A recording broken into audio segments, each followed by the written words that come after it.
Alright guys, and welcome back to another player review. Today we are reviewing the brand new Flashback SBC, the 88 rated Daniel Sturridge. I'm going to be doing this the exact same as I did my Dembele review. First of all, we're going to be rating him on value for coin, then we're going to be rating him on his in-games and how consistent he was in-game. Obviously, you can get players who's really good in-game for one game and they're not that consistent, so that's what we're going to be rating him on. And as you can see on screen, that is it. That's his card. I mean, it's a ridiculous card, don't get me wrong. The problem I've got with it and why I was skeptical whether I wanted to complete the SBC or not is the 2-star weak foot, but you'll see in a second why that's not such a problem, because he hits it with the outside of the box. First of all, value for coin, I completed him pretty cheap because I had some of the players in my club. I think it cost me around 50k. The team we were playing him looked like that, but instead of where Gilavogi is, or Gilavogi, I can't pronounce his name, that is where Lampard was sitting in game. I had to put him in the team so I could show you my custom tactics. But Sturridge up top is a very attacking team now, but as you can see, I sold Lampard on. Unfortunately, I'm going to get Hadji's 89 rated card to replace him. But yeah, value for coin, don't correct me if I'm wrong, but I think on Footbin I saw it was 140k. So 140k for an 88 rated player who's as good as his stats suggest he is. It's not bad. The first highlight is in instant replay. That was the first game I played. I wasn't going to make a player review, but after this game I knew how good he was, so I just wanted to do it. All these games are in FUT Champions, and in the 5 games that I've played with him in my team, we've gone undefeated. You'll see when I win and whatever, apart from that first game. But yeah, for value for coin, 150k for someone with his stats, in my opinion, is worth it. Is he someone who you can sell on and whatever? No. So his value instantly, for coin at least, drops down there. I'd give him a 7 out of 10. I think if he's your style of player and you don't mind the fact that he's got the 2-star weak foot, the price that he's going to cost isn't that bad. But there's better alternatives out there. Of course, if you just save up an extra 50k, I don't know if Aguero's dropped, you can get Aguero. And for me, him and Aguero are very similar. I'd actually say Sturridge is better than Aguero, but obviously you can sell Aguero on, and Sturridge is an untradeable. He's going to be sitting in your club for the rest of the year unless you use him in an SBC. But as you saw there, the finesse shot, when you try and finesse it with his right foot, he hits it with the outside of his left, and that sort of, in my opinion at least, counters out his 2-star weak foot. It sort of works for me. His finesse shots, obviously finesse shots are OP. It doesn't really matter too much. He's got a lot of shot power on him. I've noticed that.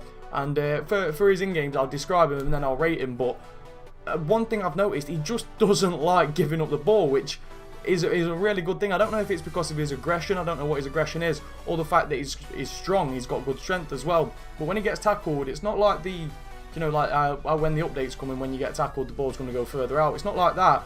It's like he'll shield the ball on instinct without me needing to press LT. He'll sort of shield the ball and force defenders to fight for the ball, instead of someone who is like Aguero, who will just give the ball away straight away or fall to the floor or whatever. With Sturridge, he fights for the ball a little bit. I don't know if that's aggression. I've never had a player like it. I don't know if it's aggression, if it's his strength and his pace combined. He just he doesn't want to give up the ball, which is a really good thing to have. And obviously we win this game on penalty shootouts. You'll see the end of the games when they finish, and that just to prove that I've won all 5 games. I'm 8-2 currently in FUT Champs. Lost my first 2 games and I've got 8 wins in a row. I'm going to try and finish all my games this week. I might try and push on for either Gold 1 or Gold 2. I don't really want to get to Gold 2, but knowing my luck, I'll get to Gold 2 and then lose all my games. So yeah, he's a good card. In-game, he's probably a 7 out of... in-game, I'd say he's probably 8 out of 10. I'll say 7.5. Yeah, 7.5, just because his 2-star weak foot, it does mentally affect you when you're thinking, alright, he's going to shoot this on his right-hand side. I've got to sort of switch over. That affected me in-game. I noticed that. That was all the gameplay. We're only in the FUT Champs 5 games, but obviously for a competitive player as well, that will rank his in-game up. I'll give him an 8 on in-game, to be fair. I'll give him an 8, yeah. Because, I mean, the 2-star weak foot affects you. You're thinking, right, I've got to put it on his other foot. And that's frustrating at times. But when he hits it with the outside of the foot anyway, it doesn't matter. It's just sort of, you need to get past that in a way. And the fact that he can hold the ball. And obviously I've used him in FUT Champs and he's done this well for me in FUT Champs. He's going to push his rating up. So I'd give him an 8 out of 10 in-game. And consistency, every single game I played with him, he's felt the exact same card. He's been extremely consistent. Consistency is getting a 10 out of 10. I can't take that away from him. As you can see, his card is insane. Don't get me wrong, his card is absolutely ridiculous. Probably not the greatest value for coins. Consistent as hell. He's just consistent. I can't take that away. Obviously, the 2-star weak foot. When I say consistency, I don't mean he's consistently good, he's consistently, do you know what I mean? He could be consistently bad. I could have a player who I've rated really bad, but he could be 10 out of 10 for consistency. So consistency doesn't matter too much. It's just, obviously, you get some players where you'll play with them one game, they're amazing.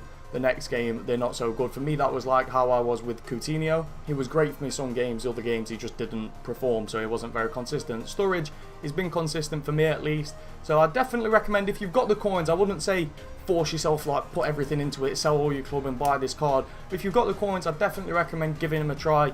I think he's a good player, and I'm going to keep him in my team for a while until a better alternative comes out. Obviously, I've fitted my team around him now, so that makes, you know, it makes sense for me to have him in my team. I'm a very attacking style of FIFA, and I've got my 2 CDMs. As I play a very attacking style of FIFA, and I've got my 2 CDMs. But that's going to be the end of my review. Let me know if you've got him. Let me know if you agree with me, if you disagree with me on any points. I'd like to know how you feel about the card in the comments down below. If you like player reviews, make sure you subscribe to my channel. I'm going to be uploading them a lot. I've got Jadon Sancho player review coming out hopefully on Tuesday or Wednesday. And he's an interesting card for me to review, never to say the least. Anyway, hopefully you've enjoyed this video. And yeah, I'll catch you in the next one, guys. Peace.